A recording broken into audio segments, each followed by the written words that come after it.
Hey, seventh graders.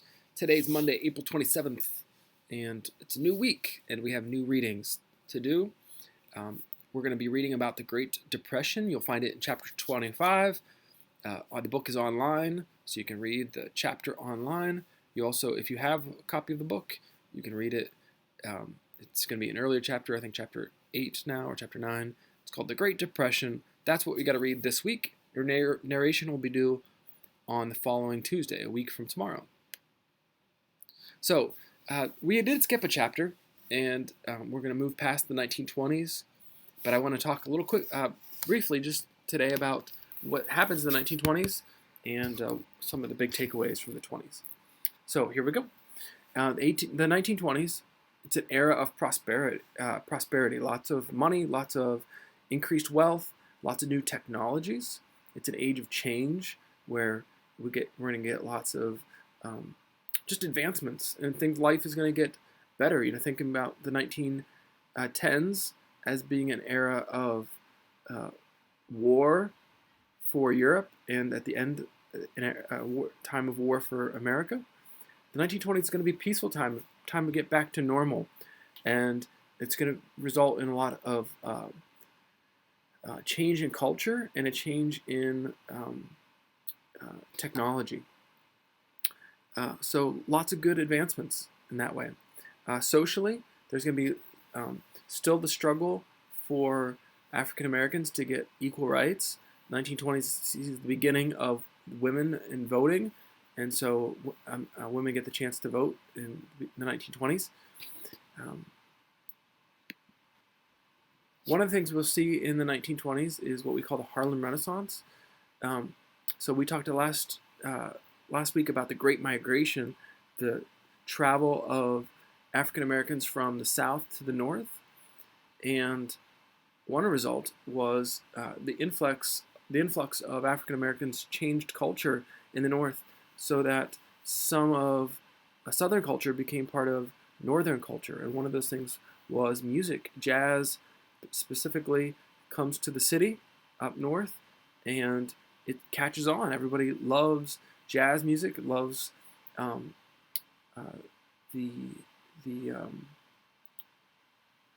just this new medium, this new sound, and it's an exciting time in the 1920s, and it's a time where people can listen to this kind of stuff on not only records but on the radio, and so going to clubs at night, listening to it during the day, and on radio and on records, is going to transmit this Harlem culture to the broader world.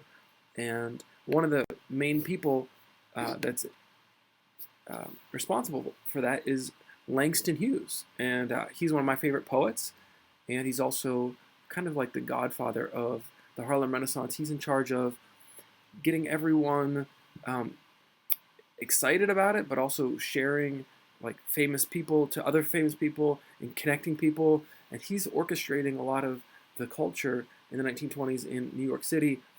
So super important character to make. He championed writers, musicians, poets, and so super important. I love Langston Hughes. Let me recite for you right now a Langston Hughes poem. It's called A Dream Deferred by Langston Hughes. What happens to a dream deferred? Does it dry up like a raisin in the sun, or fester like a sore and then run? Does it stink like rotten meat, or crust and sugar over like a syrupy sweet? Maybe it just sags like a heavy load, or does it explode? That's one of my favorite poems, favorite poets, Langston Hughes. You should read everything you can by Langston Hughes. I love him. Another thing that's important in this era are movies. Movies start. At first, they're silent movies. Then they start to add sound. I think a little later, maybe 1931 or so, is the first with speaking and sound and all that stuff. But you can find lots of clips of these old 1920s movies on YouTube. I would challenge you to watch one of these movies. There's Charlie Chaplin. He's hiding underneath the desk there. I've never watched The Gold Rush. Maybe I'll do that this week.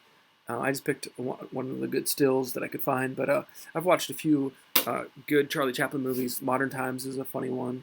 But I would challenge you to find a YouTube video of the 1920s movies and maybe watch just 20 minutes of one, and then you'd probably be hooked to watch the whole thing. But I don't know, they're pretty entertaining, and it's the start of the movie culture, which is super important to our culture today. So this begins in the 1920s as well. So this week, you need to read chapter 25. I'll have, excuse me, sorry. I'll have videos up this week on the sections that we're going to be reading. Tomorrow's Zoom class, we'll talk about what caused the Great Depression, and I'll challenge you to watch some other stuff too. So if you haven't emailed me your Oh Captain, My Captain stuff, please do that as soon as you can. Tell me if your parents watched you do it. That would be great. Thank you. All right. I'll see you tomorrow, Zoom class. Read chapter 25, Great Depression. That's what we're talking about this week. Bye.